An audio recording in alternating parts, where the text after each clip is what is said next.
जय हिंद दोस्तों, एक बार फिर से स्वागत करता हूं अपने इस YouTube चैनल राठौर क्लासेस में विद गुलशन राठौर। मैं उम्मीद करता हूं दोस्तों आप लोग अच्छे से, आपकी तैयारी अच्छी चल रही होगी। और NCERT के जो भी पशु से संबंधित, पक्षियों से संबंधित, घरों के प्रकार, भोजन जिस तरीके से होता है, NCERT के जितने भी इस टाइप के जितने क्वेश्चन रहेंगे सबको मैं बेहतर ढंग से आपके सामने रखने की कोशिश करूँगा। और एक वीडियो में तो नहीं, लगभग जो है 2-3-4 वीडियो बन जाएंगे, इसके लिए 5 वीडियो छोटे छोटे कम समय के लिए, जैसे 10 मिनट का, 15 मिनट का, इस तरीके से वीडियो हम आपके सामने लाते रहेंगे।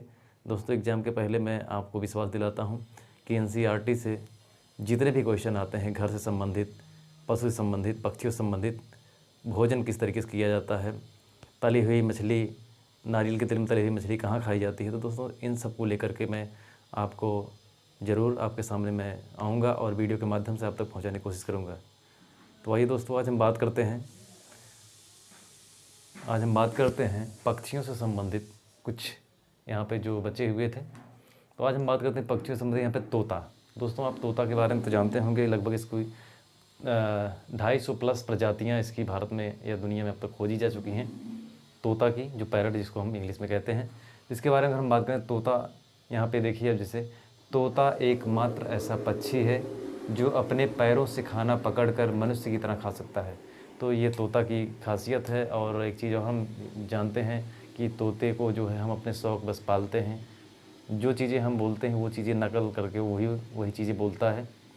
तो दोस्तों यही बात है। इसका मेन फैक्टर ये है कि तोता मनुष्य की तरह, जैसे मनुष्य हाथ से खाना खाता है, वैसे तोता अपने पैरों से पकड़ करके मनुष्य की तरह खाना खा सकता है। इसके बाद दोस्तों हम बात करते हैं बिच्छू। भला इससे कौन अनजान होगा। बिच्छू तो लगभग सभी जगह पाए जाते हैं, और अगर किसी को डंक मार दिया तो दोस्तों फिर समझ लीजिए क्या दर्द क्या पीड़ा होती है, वो बताने वाली बात नहीं है।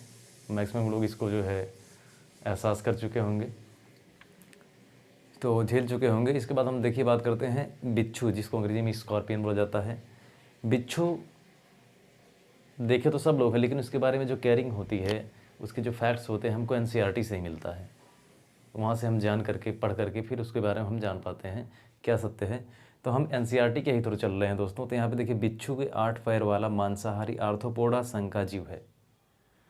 दोस्तों जो बिच्छू 8 पैरों वाला मांसाहारी आर्थ्रोपोडा संका जीव है, यह अंटार्कटिका को छोड़कर पूरी दुनिया में जितने भी गर्म स्थान हैं उस स्थानों पर पाया जाता है, सिर्फ अंटार्कटिका को छोड़ करके। इसके बाद नेक्स्ट हमारा देखिए, ये खरपतवार पत्थरों, कूड़ा करकट में छिपे होते हैं तथा रात्रि के समय बाहर निकलते हैं। दोस्तों हम कह सकते हैं कि कोई भी जीव हो अपना संरक्षण सबसे पहले करता है, सोचता है कि अब मेरे ऊपर किसी बड़े जानवर का हमला ना हो, या मैं, सबको अपने जीवन से मोह होता है दोस्तों। तो इसीलिए वह अपने आप को छुपाने के लिए खरपतवार, पत्थरों, कूड़ा करकट में छिपा रहता है। रात्रि के समय वह निकलता है, और अगर दुर्भाग्य से किसी का पैर कहीं टच हो गया तो तुरंत डंक मार देता है दोस्तों। तो ये बिच्छू के बारे में हो गया। अब हम बात करते हैं अगला जो हमारा वो है टर्म है, इसके बारे में हम बात करते हैं दोस्तों, रैकून। शायद इसका नाम आप सुन रहे होंगे पहली बार। तो रैकून दोस्तों जो है, ये बिल्ली के समान दिखने वाला जानवर है।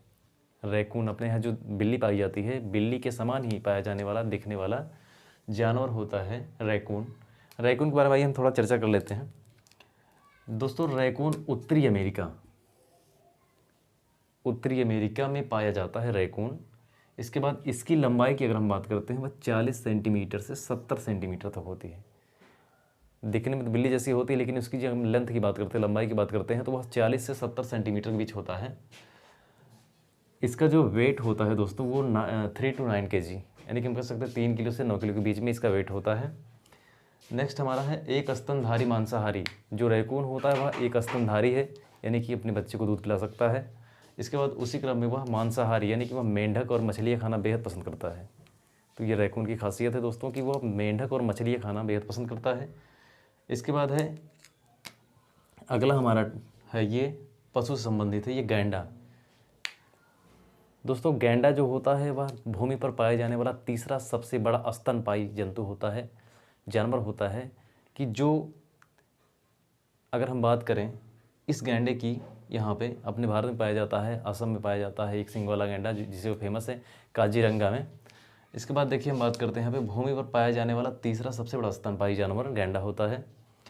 अगर हम इसके वेट की बात करते हैं, यहाँ लगभग 2000 किलोग्राम से 2700 किलोग्राम, यानी कि 2000 किलोग्राम से 2700 किलोग्राम तक इसका वजन होता है। हम कह सकते हैं कि यह लगभग 20 क्विंटल से लगभग 30 क्विंटल के बीच में इसका वेट होता है। नेक्स्ट हमारा ये अफ्रीका का सबसे खतरनाक जानवर है गैंडा। दोस्तों वैसे खतरनाक तो यहाँ का भी है जो एक सींग वाला है, अपने यहाँ जो पाया जाता है असम में काजीरंगा में, लेकिन ये अफ्रीका का सबसे खतरनाक जानवर माना जाता है गैंडे को। इसके बाद जो इसकी खाल होती है दोस्तों, इसकी खाल इतनी मोटी होती है कि अगर उस पर हम गोली से, बंदूक से मारें उसको गोली, तो शायद बुलेट उसके बॉडी में जो है इंटर ना कर पाए। इसलिए जो हम देखते हैं कि आजकल डिफेंस में बुलेट प्रूफ जैकेट का जो प्रयोग किया जाता है वह गैंडे के खाल से ही बनाया जाता है। तो एक प्रकार से इस तरीके से बुलेट प्रूफ जैकेट का जो निर्माण होता है वह गैंडे की खाल से बनाया जाता है, उसके चमड़े से बनाया जाता है। इसके बाद हम बात करते हैं इसकी, अगर हम ऊंचाई की बात करते हैं तो जब इसका वेट 20,000 से 2700 किलोग्राम के बीच हो सकता है, तो इसका वेट, इसकी लंबाई और चौड़ाई भी वास्तव में ज़्यादा ही होनी चाहिए। तो अगर हम इसकी चौड़ाई की बात करते हैं, शायद आपको दिखाई नहीं दे रहा होगा, मैं इसको ऊपर लिख दे रहा हूँ। इसकी अगर हम ऊंचाई की बात करें, इसकी जो हाइट होती है वो होती है 6 फीट। इसकी अगर हम हाइट की बात करते हैं तो 6 फीट होती है। अगर इसकी हम लेंथ की बात करते हैं, इसकी जो लेंथ होती है वह 11 फीट, लगभग 11 फीट के बराबर होती है।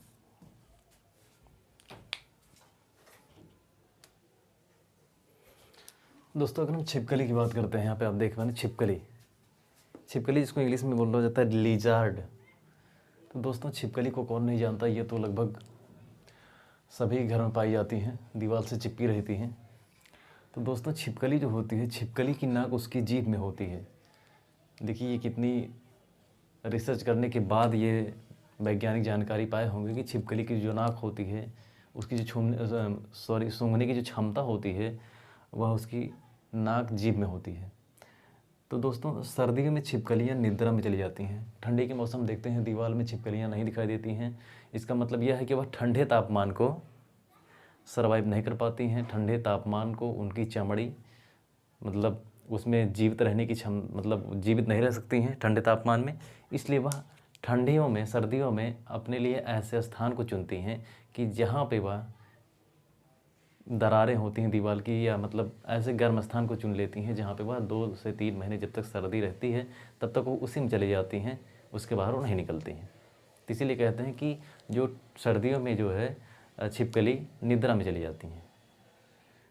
इसके बाद हम कह सकते हैं यदि छिपकली की पूंछ पर कोई जानवर हमला करता है, देखिए ये प्रकृति प्रदत्त है, यदि छिपकली के पूंछ पर कोई जानवर हमला करता है तो वह अपने शरीर से अलग कर देती है। यहाँ पे से है, अपने शरीर से अलग कर देती है, कुछ समय बाद स्वतः उसकी पूंछ उगाती है।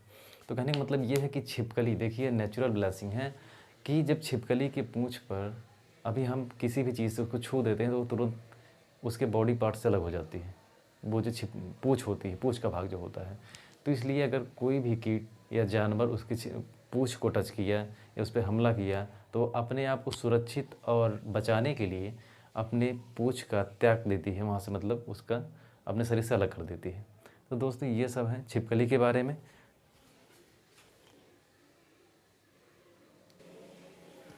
दोस्तों अगला हमारा सांप है। अब हम सांप के बारे में थोड़ा देखते हैं, चर्चा करते हैं। दोस्तों यहाँ पे आप देख पा रहे हैं सांप, भला सांप को कौन नहीं जानता, जिसको अंग्रेजी में स्नेक बोला जाता है। दोस्तों आइए हम इसके बारे में चर्चा करते हैं। दोस्तों सांप एक मांसाहारी तथा विषैला जीव है। सांप से तो वैसे सबको भी डर लगता है।